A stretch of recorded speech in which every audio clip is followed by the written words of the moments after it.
Hello, brothers and sisters in Christ. This is Terry Chiquito.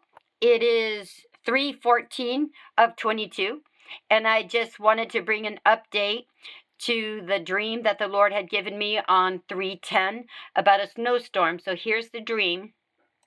And I'm here to share a quick dream that I received yesterday on 3:10:22.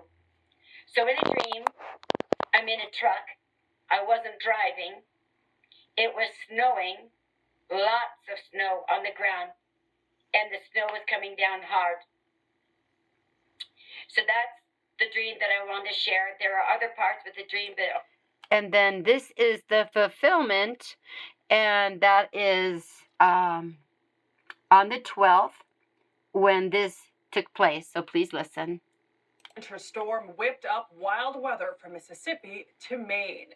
Near Harrisburg, Pennsylvania, a 73-car pileup on a snowy highway shut down the road for several hours. And so there is the fulfillment. To God be the glory and all the praise. God bless you all in Jesus' name.